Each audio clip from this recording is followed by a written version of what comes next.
El Señor esté con vosotros. Lectura del Santo Evangelio según San Marcos.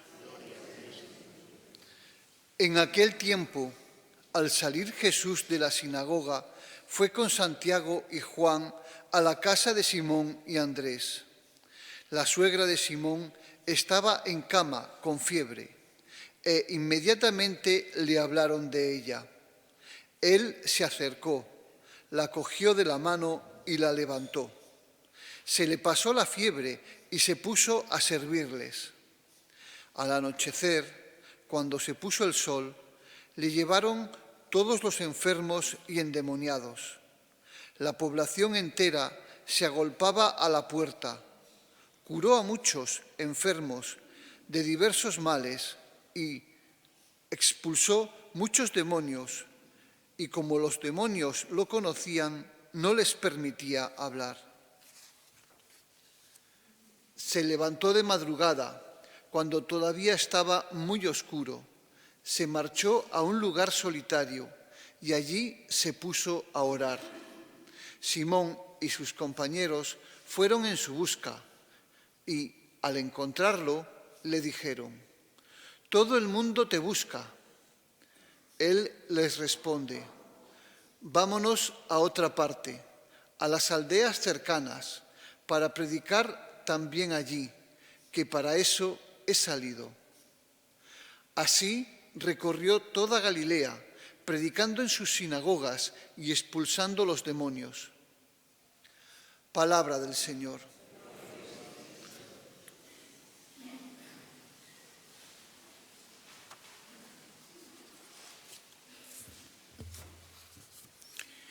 Todo el mundo te busca, le dicen los apóstoles cuando van a encontrar a Jesús en las afueras de Cafarnaúm haciendo oración. Todo el mundo te busca. Esta frase del Evangelio de hoy me da pie para hablar de ese fenómeno mediático extraordinario de estos días de atrás, que ha levantado tanta polvareda, como es el Cristo, la imagen de Jesucristo del cartel de la Semana Santa de Sevilla. Realmente ha sido algo sorprendente, porque televisión, radio, prensa y sobre todo las redes sociales echaban humo y todo el mundo tenía su opinión, creyentes y no creyentes, practicantes y alejados. Mirad, independientemente del gusto, de la calidad, que muchas veces es subjetivo, el arte tiene unas normas, naturalmente, pero luego después a uno le gustará más un estilo y a otros otro. Ahí, en esto cada uno tiene su criterio en esas veces. Quisiera poner el punto de reflexión sobre tres cosas de este acontecimiento que a lo mejor nos pueden valer más. Primero, nos sorprende que tanta gente se preocupe de si esa imagen de Jesús es positiva o negativa, es de un estilo o de otro, refleja una cualidad u otra. Jesús sigue interesando. Todo el mundo te busca. En esta sociedad hoy laica y laicista, pues ya veis, Jesús despierta todavía interés. Segundo, la dificultad de representar a Jesucristo resucitado. No podía competir con el Cristo del gran poder, con el Cristo de los gitanos, con el Cristo de las sentencias, esos Cristos, esas tallas extraordinarias que tienen en Sevilla y en muchas partes de España, Gregorio Fernández en Valladolid. ¿Quién compite con eso, no? Pero para representar un muerto, crucificado o en agonía, pues tenemos experiencia. Todo el mundo hemos visto morir a alguien, hemos visto sufrir a muchos. Y llevar eso al arte, pues es más fácil que llevar un resucitado del cual tenemos noticia y algunos rasgos, pues en el Evangelio de la Transfiguración del Señor y naturalmente en las impresiones que tuvieron aquellos primeros testigos de Jesús, María la Magdalena y las otras mujeres y los apóstoles. Era el mismo, pero tardaba en reconocerle. Tenía ya algo misterioso. Era como un cuerpo ingrávido. Y llevar eso al arte es muy difícil. Y por eso, naturalmente, incluso las tallas que hay de Jesucristo resucitado, en Sevilla hay una, en la iglesia de San Juan Bautista de La Salle, que es muy famosa, pues reflejan más el Cristo, iba a decir, antes de la resurrección, aunque el gesto sea saliendo del sepulcro. Bien. Pero, naturalmente, nosotros en la fe decimos que el resucitado es el crucificado, aunque naturalmente de una manera distinta. Y por último, mirad, lo importante es la imagen que cada uno tenemos de nosotros, en nosotros de Jesús, por la experiencia del trato con Él. Algunos a lo mejor guardan todavía la imagen de Jesús de la primera comunión. Bueno, no es mala. Los niños tienen una imagen de Jesús que a mí me conmueve y me emociona muchísimas veces, conservar esa imagen. Pero como adultos teníamos que progresar más en el conocimiento. Conocer a las personas da posibilidad de quererlas más o de rechazarlas, naturalmente. Esta persona no me gusta. Pero cuando una persona es agradable y la conoces más, la quieres más. Y eso es precisamente la finalidad de repetir cada año el Evangelio.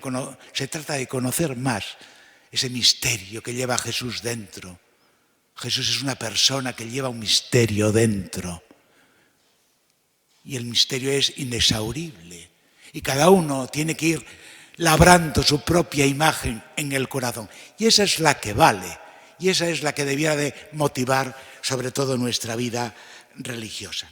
Bien, como os dije al principio, el Evangelio de Marcos se presenta con esta finalidad, que leyéndolo podamos responder a la pregunta: ¿quién es Jesús para mí? Sabéis que, como os digo, pero bueno, hay que repetir las cosas de vez en cuando, que al final de Marcos, la escena del soldado, del centurión, atravesándole el pecho, cuando sale sangre y agua, el centurión confiesa verdaderamente este hombre era hijo de Dios. Ojalá que nosotros también pudiéramos, como el centurión, decir una frase, hacer una confesión de fe como él. Hoy San Marcos nos dice cómo era Jesús, cuáles eran sus prioridades, en qué gastaba su tiempo, cuál era su agenda, la agenda de Jesús. Y tenía 4 prioridades, 4 actividades a las cuales les dedicaba la mayor parte de su tiempo. La primera era anunciar el Evangelio. La segunda, curar a los enfermos y liberar a los poseídos del mal. La tercera era la cercanía, estar cerca de las personas. Y la cuarta era orar. Hoy le vemos en el monte orando, de madrugada se levantaba para hablar con el Padre.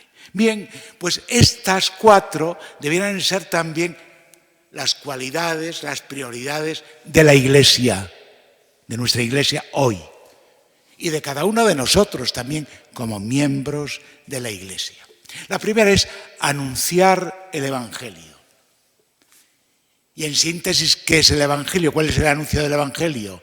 Que Dios es Padre, que nos ama y que el mandamiento nuestro, que todos somos hermanos, porque Dios es Padre, y que nuestro lema de vida es amaos los unos a los otros, incluso a los enemigos. Y diréis vosotros, eso, comparado con otras ideologías, con el marxismo, el liberalismo, con lo que escribió Freud, con lo que escribió Nietzsche. Pues mirad, porque no cumplimos esto, pasa lo que pasa. El problema del mundo es un problema de fraternidad y de amor. Mirad cómo está encendida la violencia y las guerras hoy. Por eso, porque no somos capaces de vernos como hermanos, de hablar, de discutir y debatir y ponernos de acuerdo en aquello que podamos ponernos, pero sobre todo no llegar a la violencia. Y segundo, esto ha hecho que de verdad todas las personas, todas, tengan dignidad, todas, no solamente los ricos, los poderosos, los jefes de los pueblos, los políticos, todos, hasta los esclavos, los barrenderos, todos, la dignidad de las personas. Esto se debe a que somos todos hijos del mismo Padre, tenemos el mismo origen, llevamos la misma savia. ¿Os parece poco? Y los derechos humanos, naturalmente, y la vida. Y entonces la vida tiene otro sentido. La vida es un don de Dios. La vida no es efecto del azar, ni es ahí una mezcla de ciertos productos que dan origen a la vida. No, la vida es ese misterio. Venimos del misterio de Dios. Y esto es fruto de ese anuncio del Evangelio. ¿Merece la pena anunciarlo? ¿Se pierde el tiempo? ¿Es inútil?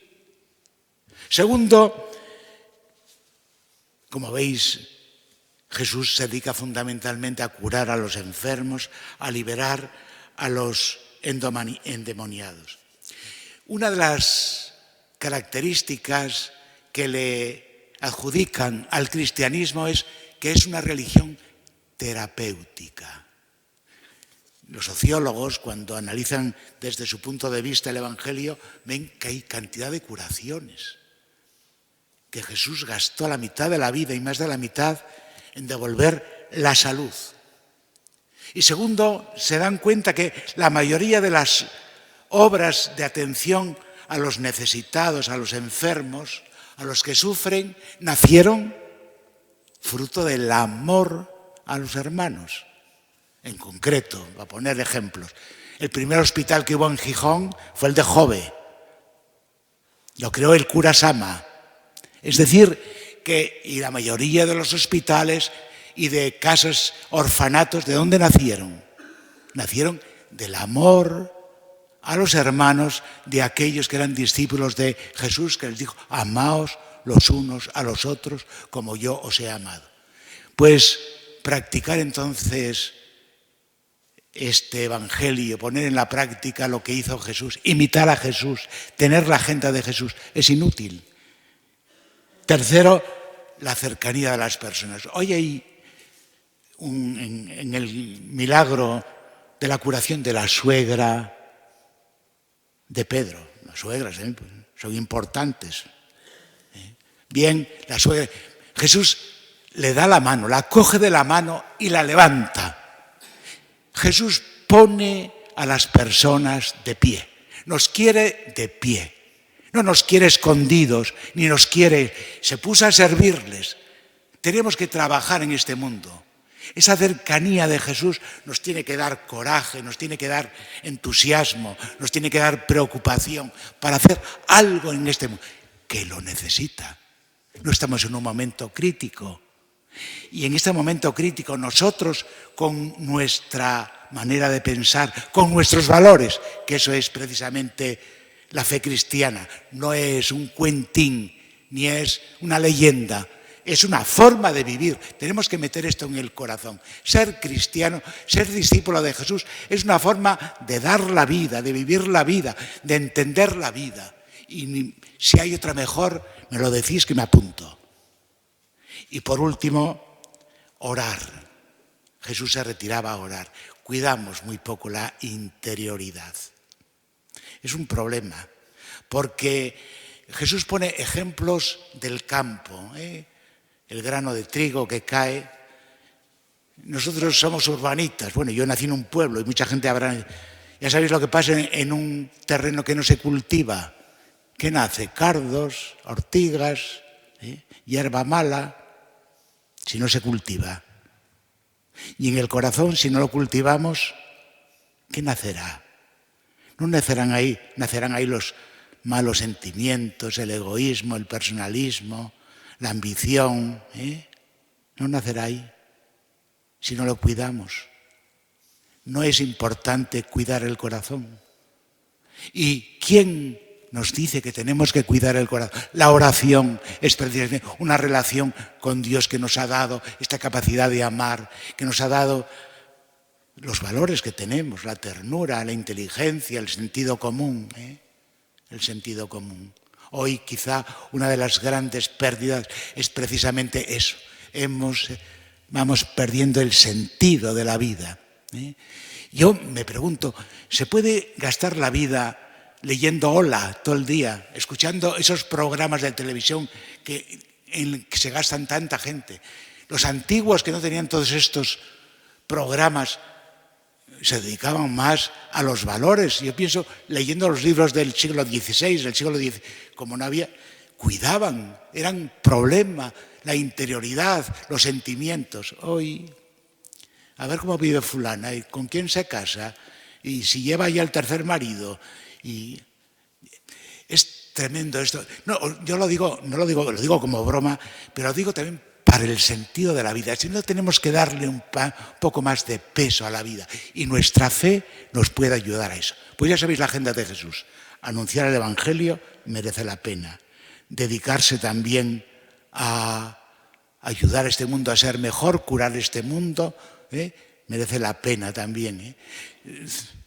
Vivir de pie con coraje, no arrugarse en este momento, merece la pena. Y la fuerza, ya sabéis de dónde viene, de esa relación con Dios, que es el que más interés tiene en que nosotros seamos personas plenas de verdad, llenas de sentido, de amor y con esperanza. ¿Se puede dar más?